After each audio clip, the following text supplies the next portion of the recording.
Mareen from Yes We Can is going to come up and speak now, and want everybody to pay a lot of attention. Good speaker. Here she comes.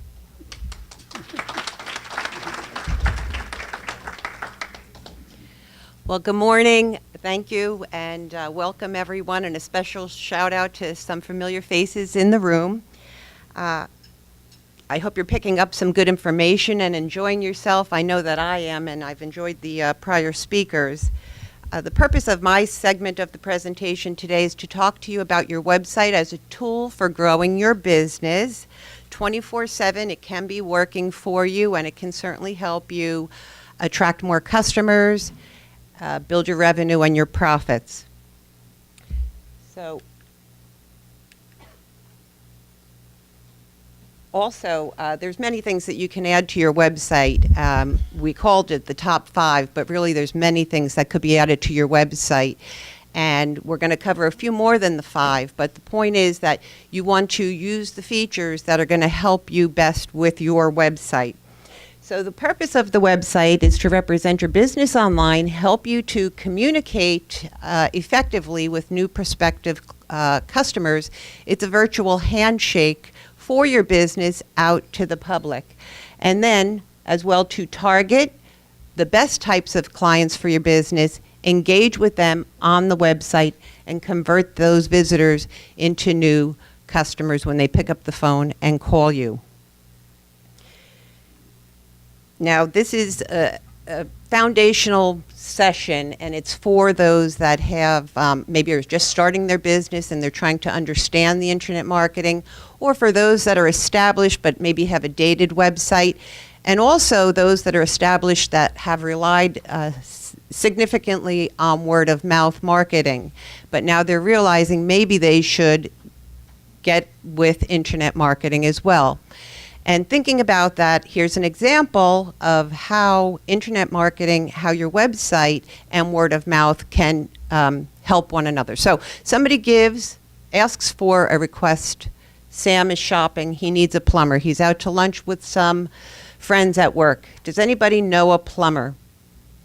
Somebody over here says, yes, Plumber Smith is great. Somebody over here says, call Plumber Jones.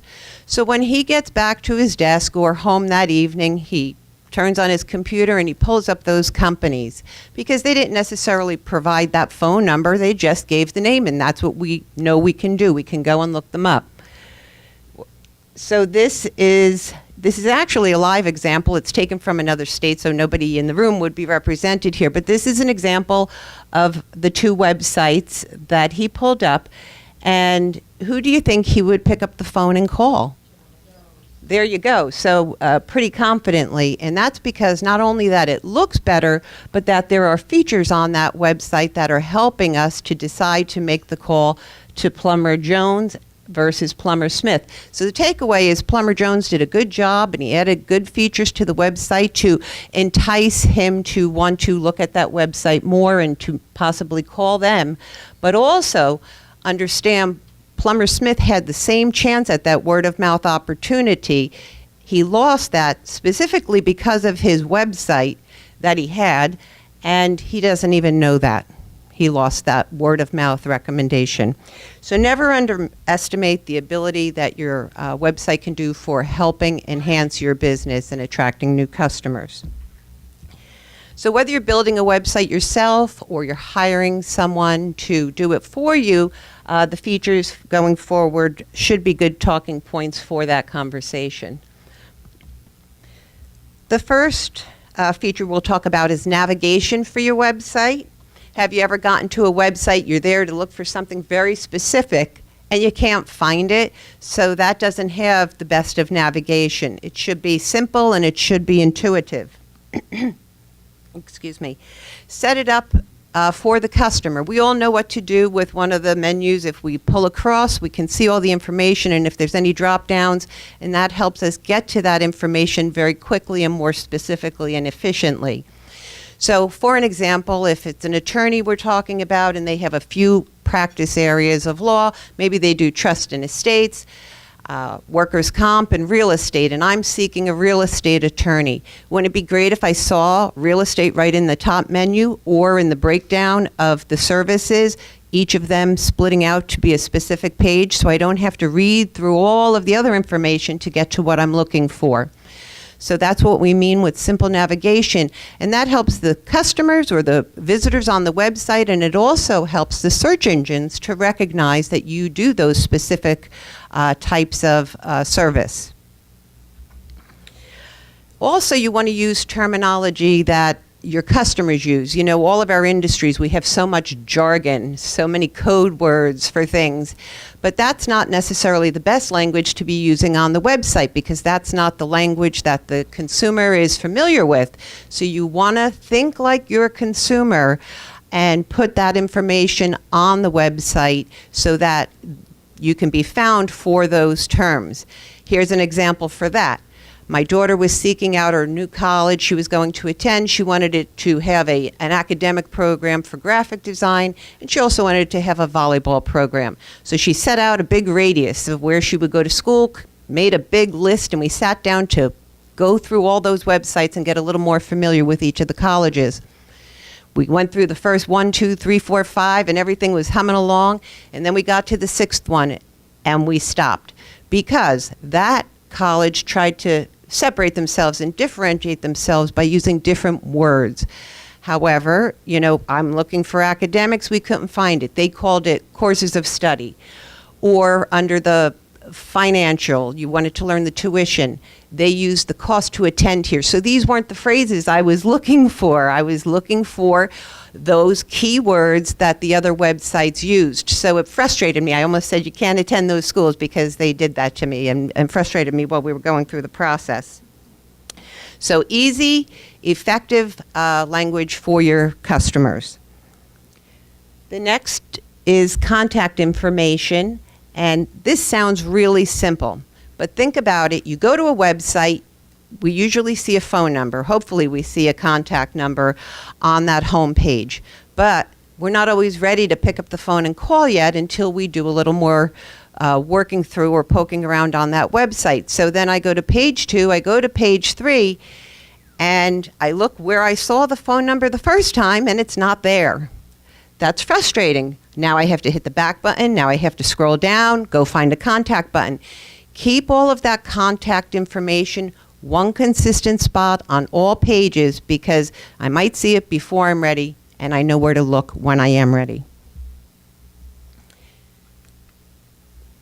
Next are call to actions, and we see them all over the place and we don't want them to be too obnoxious like Judith mentioned, but they should be there on your website prompting people. You see things like sign up here now, get your free estimate.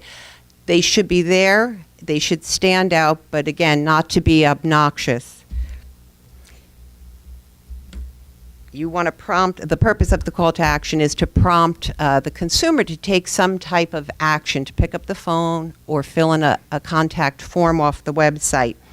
Also, if you're doing a good job with your content and you do have paragraphs of information on your website, a good place for a call to action would be at the bottom of that that written information. If I'm reading 2 or 3 paragraphs, by the time I get to the bottom of it, that might be my deciding moment that I'm ready to take some action. So why not have that right at the bottom of all written content on the website?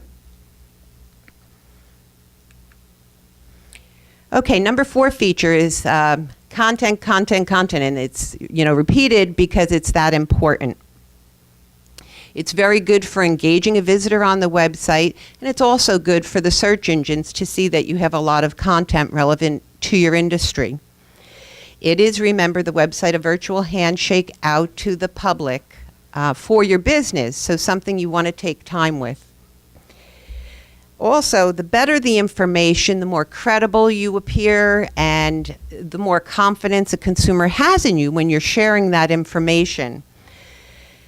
We are able now to do a lot of research online, and we do before we pick up the phone to call someone. So answer those frequently asked questions on your website. Fill that need that Judith was talking about. giving that good information that I'm there for. And don't be afraid that you're going to share too much information, because everything you know about your business is able to be found elsewhere online.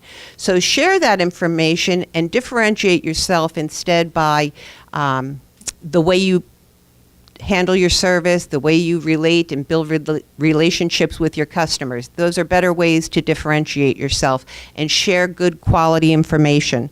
So a good example of this, some time ago I had a car accident. Somebody hit me and I had to get auto body worked on my car, and I had never done this before, never had any experience with it. I was concerned that my car would get put back together.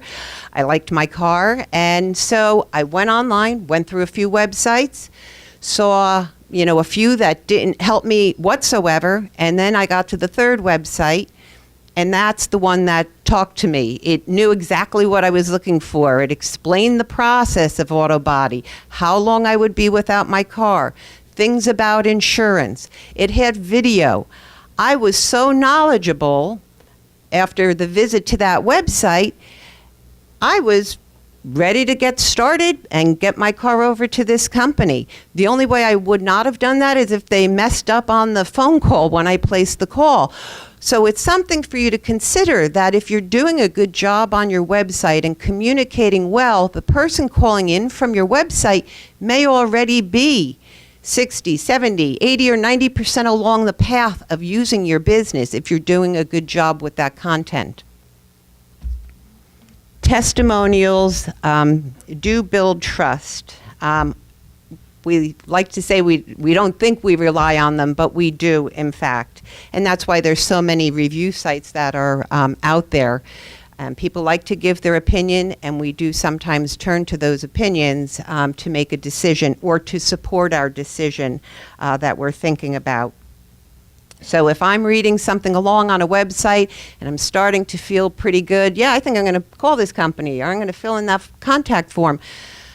And then I see a well-placed testimonial, it very well may just make that decision a little bit better and have me nodding my head and saying, yes, I'm going to go forward and place that call. So if you don't have them, gather them. You want them to be good, quality, verified recommendations, and they can work wonders for you. All right, so those are the top 5. Now we're jumping ahead, and we have a few more to go over.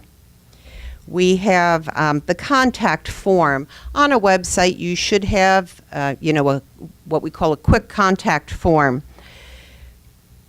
People can research online morning, noon, and night, and we do, right? We're always with our phones and tablets and computers.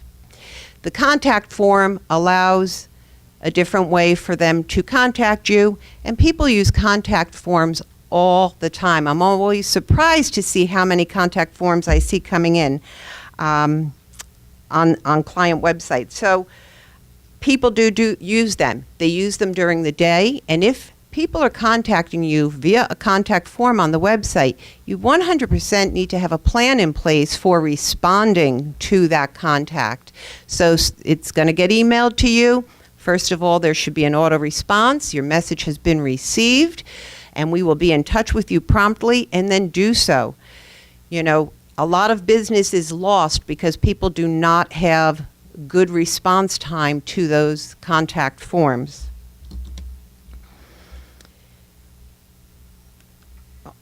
All right. The next thing is the mobile. You may have heard the term mobile get-in. A few months ago, Google said, you know what?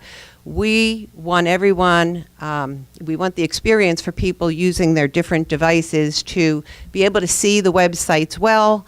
We want them to have a better experience. So we're going to give more or better ranking to those websites that actually have a mobile version. So there's a few ways you can get your mobile version of your website. One, you have a separate mobile application. It has a lot of the same information as your website, but it's designed for the smaller screen. And you're operating 2 websites at that time. But alternatively, if you're just building a website, you should build it in a responsive design, because a responsive design will automatically adjust that one website down to the next size. So you have the full size information, the mid-size information, and down to the handheld device, size. And the nice thing is all the information is readable and in good format with the responsive.